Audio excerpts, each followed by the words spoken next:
ஞாயிறு தியானத்திற்கான வேத பாடங்கள். தியானத் தலைப்பு: உயிர்த்தெழுதலின் அனுபவத்தைக் கொண்ட சமூக உருவாக்கம். பழைய ஏற்பாட்டு பகுதியாக ஏசாயா தீர்க்கதரிசியின் புஸ்தகம் 25ஆம் அதிகாரம் வசனங்கள் 1 முதல் 9 முடிய. ஏசாயா 25 வசனங்கள் 1 முதல் 9 முடிய. கர்த்தாவே, நீரே என் தேவன், உம்மை உயர்த்தி உமது நாமத்தை துதிப்பேன். நீர் அதிசயமானவைகளை செய்தீர். உமது பூர்வ ஆலோசனைகள் சத்தியமும் உறுதியுமானவைகள். நீர் நகரத்தை மண்மேடும் அரணான பட்டணத்தை பாழுமாக்கினீர். அந்நியரின் ராஜதானியை ஊராயிராதபடிக்கும் என்றைக்கும் கட்டப்படாதபடிக்கும் செய்தீர். ஆகையால் பலத்த ஜனங்கள் உம்மை மகிமைப்படுத்துவார்கள். கொடூரமான ஜாதிகளின் நகரம் உமக்கு பயப்படும். கொடூரமானவர்களின் சீறல் மதிலை மோதியடிக்கிற பெருவெள்ளத்தைப் போல் இருக்கையில், நீர் ஏழைக்கு பெலனும் நெருக்கப்படுகிற எளியவனுக்கு திடனும் பெருவெள்ளத்துக்கு தப்பும் அடைக்கலமும் வெயிலுக்கு ஒதுங்கும் நிழலும் ஆனீர். வறட்சியான இடத்தின் காங்கை மேகத்தினால் தணிவது போல் அந்நியரின் மும்முரத்தை தனிய பண்ணுவீர். மேகத்தின் நிழலினால் வெயில் தணிகிறது போல் பலவந்தரின் ஆரவாரம் தனியும். சேனைகளின் கர்த்தர் இந்த மலையிலே சகல ஜனங்களுக்கும் ஒரு விருந்தை ஆயத்தப்படுத்துவார். அது கொழுமையான பதார்த்தங்களும் பழமையான திராட்சரசமும் ஊனும் நினமுமுள்ள பதார்த்தங்களும் தெளிந்த பழமையான திராட்சரசமும் நிறைந்த விருந்தாயிருக்கும். சகல ஜனங்கள் மேலுள்ள முக்காட்டையும் சகல ஜாதிகளையும் மூடியிருக்கிற மூடலையும் இந்த மலையிலே அகற்றி போடுவார். அவர் மரணத்தை ஜெயமாக விழுங்குவார். கர்த்தராகிய தேவன் எல்லா முகங்களிலுமிருந்து கண்ணீரை துடைத்து தமது ஜனத்தின் நிந்தையை பூமியில் இராதபடிக்கு முற்றிலும் நீக்கி விடுவார்.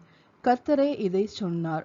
அக்காலத்திலே, இதோ, இவரே நம்முடைய தேவன், இவருக்காக காத்திருந்தோம், இவர் நம்மை இரட்சிப்பார், இவரே கர்த்தர், இவருக்காக காத்திருந்தோம், இவருடைய இரட்சிப்பினால் களிகூர்ந்து மகிழுவோம் என்று சொல்லப்படும் என்பதே.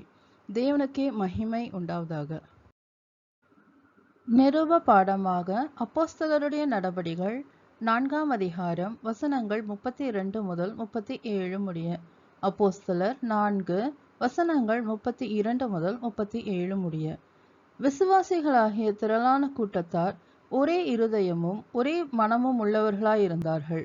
ஒருவனாகிலும் தனக்குள்ளவைகளில் ஒன்றையும் தன்னுடையதென்று சொல்லவில்லை. சகலமும் அவர்களுக்கு பொதுவாயிருந்தது.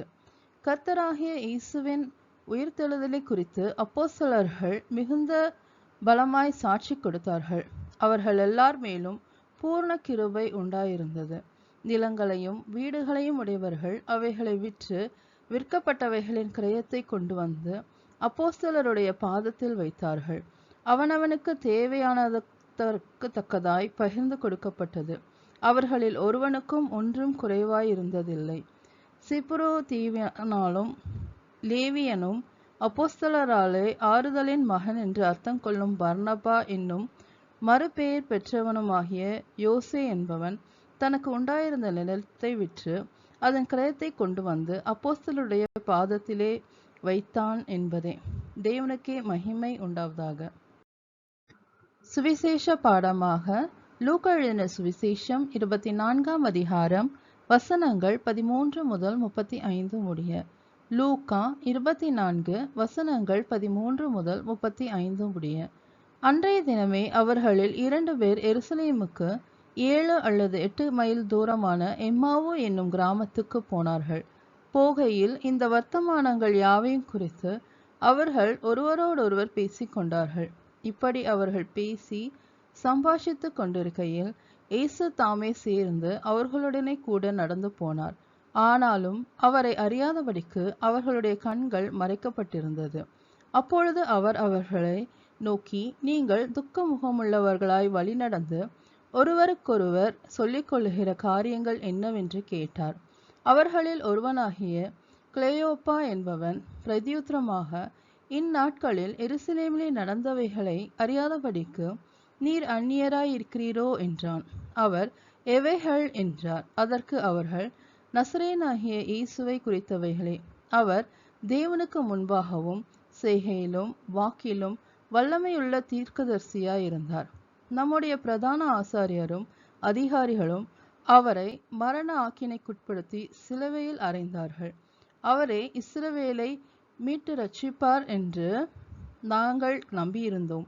இவைகள் சம்பவித்து இன்று 3 நாளாகிறது. ஆனாலும் எங்கள் கூட்டத்தைச் சேர்ந்த சில ஸ்திரீகள் அதிகாலமே கல்லறையினிடத்திற்கு போய் அவருடைய சரீரத்தை காணாமல் திரும்பி வந்து, அவர் உயிரோடு இருக்கிறார் என்று சொன்ன தேவதூதரை தரிசித்தோம் என்று சொல்லி எங்களை பிரமிக்க பண்ணினார்கள். அப்பொழுது எங்களில் சிலர் கல்லறையினிடத்திற்கு போய் ஸ்திரீகள் சொன்னபடியே கண்டார்கள், அவரையோ காணவில்லை என்றார்கள்.